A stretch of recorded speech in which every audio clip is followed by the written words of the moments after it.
Medically آج بھی 9 سال کی عورت کا بالغہ ہونا ثابت ہے، لیکن لاکھوں میں کوئی ایک، اور ہم مانتے ہیں کہ ہماری ماں لاکھوں نہیں اربوں میں ایک تھی، جس کو اللہ نے ڈیوٹی سونپی کہ اس نے نبی علیہ السلام کی آئلی زندگی کو ٹرانسفر کرنا تھا، اور حضور کی وفات کے بعد 47 سال تک بغیر اولاد کے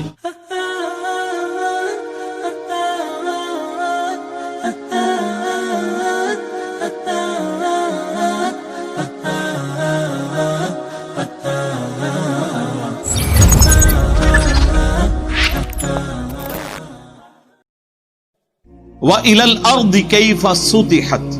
یہ وہ آیت نمبر 20 جو بی جے پی کی وہ جو خاتون تھی، انہوں نے یہ کہا کہ جی وہ 88-20 انہوں نے یہ بولا تھا، یعنی چیپٹر نمبر 88 سورۃ الغاشیہ آیت نمبر 20، اور زمین کی طرف دیکھا کہ ہم نے اسے کیسا بچھونا بنایا۔ اس سے انہوں نے یہ پلی لی کہ زمین فلیٹ ہے۔ یہ تو اسی طریقے سے ہے کہ میں آج کے اس ماڈرن دور میں جتنی سڑکیں بنتی ہیں موٹر وے یا ایون جہازوں کے رن وے بن رہے ہوتے ہیں تو اس کو فلیٹ بنایا جاتا ہے، اور اگر کوئی گورنمنٹ اناؤنسمنٹ کرے کہ جی یہ ہماری موٹر وے بالکل فلیٹ ہے تھرو آؤٹ اپنے سفر کے، تو آپ یہ کہیں گے کہ زمین تو گول ہے، اس نے فلیٹ کہہ دیا۔ اتنے بڑے سرکل میں جس کا سرکمفرنس 40,000 کلومیٹر ہے، اس میں کئی کلومیٹر بھی ہونا تو وہ آلموسٹ فلیٹ ہو، کیونکہ آپ کو پتا ہے سرکل سے آپ چھوٹی سی اگر آرک اس کی ڈرا کریں نا تو آلموسٹ وہ اسٹریٹ لائن ہوتی ہے، اور اتنے بڑے سرکل میں تو ظاہر ہے کئی کلومیٹر اسٹریٹ لائن ہوگی۔ یہ کب مسلمانوں کا عقیدہ رہا ہے کہ زمین جو ہے وہ فلیٹ ہے؟ یہ صرف گوگل میں جا کے دیکھ لیں کہ زمین کا سرکمفرنس کیلکولیٹ کس نے کیا ہے، ایک مسلمان نے، البیرونی نے، اور اس نے بڑے یعنی اس نے میتھمیٹیکل فارمولا یوز کیا، 2 پہاڑ اس نے کنسیڈر کیے اونچے، اور پھر وہ اتنی دور سفر کرتا رہا کہ وہ نظروں سے اوجل ہو گئے، یعنی وہ زمین کی کرویچر ایسی آ گئی، پھر اس کا اس نے اینگل ڈرا کیا، اس سے اس نے وہ اتنی کرو کیلکولیٹ کی اور اس کی ڈگریز نکالی، اور آپ کو پتا ہے 360 ڈگری ہوتی ہے، تو اگر اتنی ڈگری میں اتنا فاصلہ بن رہا ہے تو 360 ڈگری پوری کرنے میں اس نے آلموسٹ کوئی 37-38 ہزار کلومیٹر کے قریب نکالا تھا سرکمفرنس زمین کا۔ باقاعدہ اسے عباسی خلیفہ نے انعام دیا تھا اس کے اوپر، ہمارے سب کانٹیننٹ سے بھی وہ ہو کے گیا ہے، بہت بڑا میتھمیٹیشین بھی تھا اور وہ ہسٹورین بھی تھا، ورنہ تو ہونا چاہیے تھا اسے خلیفہ وقت جو ہے وہ پھانسی دے دیتا کہ تو نے زمین کو گول ثابت کر دیا، قرآن میں تو لکھا ہے فلیٹ، اور خلیفہ بھی وہی نہیں کہ وہ پنجابی خلیفہ تھا، عربی جاننے والے تھے، قرآن جاننے والے تھے، وہ دنیاوی طور پہ وہ جتنے بھی سخت گیر بادشاہ تھے، لیکن اس وقت سکولنگ کی تعلیم یہی ہوتی تھی کہ تمام بادشاہوں نے قرآن کا علم حاصل کیا ہوتا تھا، حدیث کا علم حاصل کیا ہوتا تھا، مدرسوں سے تعلیم حاصل کی ہوئی ہوتی تھی۔ مدرسہ یہ والے نہیں، یعنی وہ کسی استاد کے ساتھ اٹیچ ہو جاتے تھے، وہی اس کو سارے سبجیکٹ سکھاتا تھا، اور پھر استاد جہاں ٹریول کرتا تھا وہ اپنے اسٹوڈنٹ 8-10 سال لے کے جاتا تھا، یہ سٹائل تھا اس میں۔ تو یہ تو اندازہ لگا لیں ان لوگوں کا کہ اگر قرآن کی آیت کا یہی مطلب مسلمانوں نے لیا ہوتا تو جب مسلمان سپر پاور تھے تو زمین گول کہنے والوں کو قتل کر کے رکھ دیتے، ایسا ہے ہی نہیں۔ قرآن لٹریچر کی زبان میں بات کرتا ہے، اور جب قرآن بچھونے کی بات کر رہا ہے تو اس سے مراد سٹیبلٹی اور چلنے کے لیے، ظاہر ہے کہ جتنے ایریے میں ہم چل رہے ہوتے ہیں اس میں تو وہ اسٹریٹ لائن کے طور پر ایک اسٹریٹ زمین کے طور پر اویلیبل ہوتی ہے ہمارے پاس چلنے کے لیے۔ آج بھی امریکہ کے اخباروں میں یا ان کی خبروں میں سن رائز اور سن سیٹ آتا ہے، تو کیا ہم امریکہ کا مذاق اڑائیں گے کہ سورج تو غروب ہی نہیں ہوتا، تو یہ آپ نے کیوں لکھا ہے سن رائز اور سن سیٹ؟ تو وہ آپ کو سمجھائیں گے اور کہیں گے رکو ذرا، صبر کرو، ہم لٹریچر کی زبان میں اور کامن بندے کی آبزرویشن میں بات کر رہے ہیں کہ سورج نکلا اور سورج غروب ہوا۔